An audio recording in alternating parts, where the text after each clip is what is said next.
तुम मेरा कुछ नहीं बिगाड़ सकती। तुम्हारे बाप ने तुम्हें और इन 3 बच्चों को पालने की हिम्मत नहीं। पढ़ाई तुमने की नहीं, मेरे बिना तुम हो ही क्या।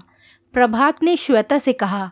श्वेता रोती जा रही थी और एक हाथ में बेटी को लिए उसे चुप करा रही थी। उसका 5 साल का बेटा माँ के सूट को जकड़कर खड़ा था और माँ को चुप होने के लिए बोल रहा था। बच्चे प्रभात के इस रूप को देखकर सहम गए थे। माँ के आंचल से उतरने को तैयार ही नहीं थे। श्वेता ने बच्चों को रसोई में बिठाया और खाना बनाने लग गई। ये पहली बार नहीं था जब प्रभात ने शराब पीकर श्वेता पर हाथ उठाया था। हर दूसरे हफ्ते की यही कहानी थी। श्वेता के पिता ने ग्रेजुएशन के बीच में से ही बेटी की शादी करवा दी। श्वेता के पिता रिटायर हो चुके थे। श्वेता की और 2 बहनें भी थीं, इसीलिए श्वेता का रिश्ता तो करना ही था ताकि पापा की कुछ जिम्मेदारियां कम हो जाएं। श्वेता ने अपने पापा को कभी प्रभात के इस रूप के बारे में नहीं बताया था। 2 दिन बाद श्वेता के चाचा जी शहर किसी काम से आए हुए थे, तो सोचा श्वेता के घर भी चले आएं। श्वेता चाचा जी को देखकर अपने निशान छुपा रही थी। इतने में श्वेता के बेटे ने बोल दिया, मम्मा दवाई लगा लो, आपको दर्द हो रहा होगा। चाचा जी समझ गए पर कुछ नहीं बोले क्योंकि प्रभात भी वहीं पर बैठा था। चाचा जी के जाने के बाद प्रभात बेटे को मारने लगा। श्वेता ने बीच बचाव करके उसे बचाया। माफ़ कर दो, बच्चा है, अब नहीं बोलेगा। प्रभात ने श्वेता और उसके बेटे को घर से बाहर निकाल दिया। पूरी रात दोनों माँ बेटे बाहर खड़े हुए रोते रहे और दोनों बेटियां अंदर। प्रभात तो फिर शराब पीकर नशे में धुत हो गया। श्वेता के पड़ोसी आए, उन्होंने दरवाज़ा तोड़ा। बच्चियां रो रो कर बेसुध पड़ी थीं। प्रभात नशे में धुत पड़ा था। श्वेता अपनी बेबसी पर रोई नहीं। उसने पानी की बाल्टी लेकर प्रभात के ऊपर डाल दी। वो तिल मिलाकर उठा और श्वेता को मारने दौड़ा। श्वेता में जैसे कोई ताकत आ गई हो। वैसे भी माँ अपने बच्चों के लिए तो खून भी कर सकती है। श्वेता ने उसे धक्का दिया, अपनी बेटियों को संभाला और दूसरे कमरे में खुद को बंद कर लिया। प्रभात अभी नशे में ही था और उसने नशे में श्वेता को बकना शुरू कर दिया। तुम मेरे बिना हो ही क्या, भूखे मरोगे भूखे। श्वेता चिल्लाई, भूखे मर जाएंगे, सह लूंगी, तुम्हारे हाथों नहीं मरने दूंगी। प्रभात के उठने से पहले ही श्वेता बच्चों को लेकर अपने पिताजी के घर चली गई। चाचा जी तो पहले ही श्वेता का हाल बता चुके थे। वो अपने पिताजी के गले मिलकर खूब रोई। श्वेता के पिताजी बोले, बेटा मुझे माफ़ कर दे, कितने सालों से तू ये सब सह रही है, बस अब और नहीं। मैं गरीब ज़रूर हूँ पर अपनी बेटी को यूँ रोज़ मरने के लिए नहीं छोड़ सकता। प्रभात सुबह चाय के लिए चिल्लाने लगा। जब देखा कि आवाज़ नहीं आ रही तो पता चला बच्चे और श्वेता नहीं हैं।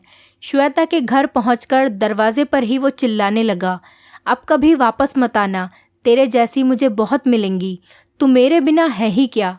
श्वेता ने पिताजी को हाथ पकड़कर रोक लिया। पापा उसे बोलने दो, उसे कोई जवाब मत देना, खुद ही चला जाएगा। प्रभात तिल मिलाकर चला गया। श्वेता माँ से कहने लगी, माँ मैं अब नहीं जाऊंगी, वो मेरे बच्चों को मार देगा। ये सुनकर श्वेता की माँ बोली, बेटा कोई बात नहीं, अभी तू आराम कर और बच्चों को कुछ खिला पिला, फिर सोचते हैं कि क्या करना है। इतने में ही श्वेता की छोटी बहन भी अपने पति के साथ आ गई। दीदी ये क्या हालत है आपकी, मुझसे आपकी हालत देखी ही नहीं जा रही। श्वेता की बहन कहने लगी, दीदी अपने आप को कमज़ोर मत समझो, हम बहनों के लिए आपने अपनी पढ़ाई छोड़कर शादी कर ली। भाई नहीं है तो क्या हुआ, तुमने भाई से बढ़कर बलिदान किया है हमारे लिए, मैं छोड़ूंगी नहीं उस प्रभात को। श्वेता की बहन और उसके पति ने वुमेन कोर्ट में केस डाला और प्रभात मजबूर हो गया बच्चों का खर्चा देने के लिए। हर महीने उसे पैसे भी भेजने पड़ते और वो खाने तक का मोहताज हो गया। बिना औरत वाले घर में कोई काम वाली काम करने को तैयार ही नहीं हुई। कोई 1-2 आई भी तो प्रभात की शराब की आदत को सुनकर फिर दोबारा नहीं आई। श्वेता उन पैसों से माँ के साथ मिलकर सिलाई का काम करने लग गई। जब कोर्ट में तारीख पर दोनों मिले तो प्रभात ने कहा, ज़्यादा इतराओ मत, अभी भी तुम मेरे बिना कुछ नहीं हो, राशन तो मेरे पैसों का ही खाती हो। श्वेता को ये बात तीर की तरह चुभ गई और उसने उन पैसों को खर्च ना करके जोड़ना शुरू कर दिया। धीरे धीरे श्वेता ने अपना बुटीक खोला। बच्चे भी नाना नानी के आंचल में अच्छी तरह से पलने लगे। एक दिन प्रभात आया। मुझे माफ़ कर दो श्वेता, देखो ऊपर वाले ने मुझे मेरे कर्मों की सज़ा दे ही दी। मेरा लिवर फेल हो चुका है, लिवर ट्रांसप्लांट तक के पैसे नहीं हैं मेरे पास। श्वेता बोली, तुम मेरे पास क्या लेने आए हो? मैं तो कुछ भी नहीं हूँ तुम्हारे बिना। प्रभात बोला, मुझे माफ़ कर दो, मैं कुछ नहीं हूँ तुम्हारे बिना। तुम्हारे बिना कोई घर में काम करने वाली तक नहीं आती। मेरे चरित्र प्रमाण पत्र की ज़रूरत पड़ गई। तुम्हारे बिना कोई भी एक कप चाय तक नहीं पिलाता मुझे। और ये लिवर फेलियर, तुम्हारे बिना मेरे पास कुछ नहीं बचा। पता नहीं ये जान भी बच पाएगी कि नहीं। मरने से पहले माफ़ी मांगने आया हूँ, अपने बच्चों को देखने आया हूँ। श्वेता बोली, मेरे बच्चों के पास भी मत जाना। ये पकड़ो चेक, तुम्हारा कोई पैसा मेरे बच्चों पर खर्च नहीं हुआ है। अपना इलाज कराओ और आज के बाद मुझे अपनी शक्ल भी मत दिखाना। प्रभात चेक देखकर हैरान रह गया। अगर तुमने ये पैसे खर्च ही नहीं किए तो तुमने बच्चों को संभाला कैसे? श्वेता बोली, तुम्हें इसकी फिक्र नहीं होनी चाहिए। और तुम्हारा धन्यवाद मुझे बताने के लिए कि मैं क्या हूँ तुम्हारे बिना।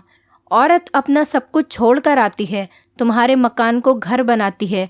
तुम्हारे घर के काम से लेकर बच्चों की परवरिश, इन सब में लगे रहने का मतलब ये नहीं कि वो कुछ नहीं है तुम्हारे बिना। तुम सिर्फ कमाने को ही सब मान बैठे हो। औरत भी कमा सकती है। सच्चाई तो ये है कि आदमी कुछ नहीं है औरत के बिना। अब तुम ये पैसे लो और चलते बनो और चले जाओ यहाँ से। श्वेता पापा से बोली, इसको बाहर तक ज़रूर छोड़कर आना। प्रभात बोला, मुझे माफ़ कर दो, मेरे कर्मों की यही सज़ा है। गलती की है तो पश्चाताप भी कर लूँगा, पर अब मैं आपकी बेटी के काबिल नहीं रहा। इस पर पिताजी बोले, तुम जाओ यहाँ से, अपना इलाज कराओ। मेरी बेटी को तुमने कभी कुछ नहीं दिया, ये ज़िंदगी उसका एहसान है तुम पर। प्रभात ने चेक उठाया और वहाँ से चला गया। दोस्तों, हम किसी का दिल दुखाकर खुश नहीं रह सकते। पति पत्नी गाड़ी के दो पहियों की तरह हैं, जो साथ चलें तभी गृहस्थी की गाड़ी चल सकती है। एक पहिया कभी दूसरे पहिए को ये नहीं कह सकता, मेरे बिना तुम हो ही क्या। दोस्तों, उम्मीद करती हूँ आपको हमारी कहानी पसंद आई होगी। कहानी पसंद आई है तो वीडियो को लाइक करें, चैनल पर नए हैं तो चैनल को सब्सक्राइब करें और हाँ, नोटिफिकेशन बेल को ज़रूर दबाएं ताकि अगली अपडेट सबसे पहले आपको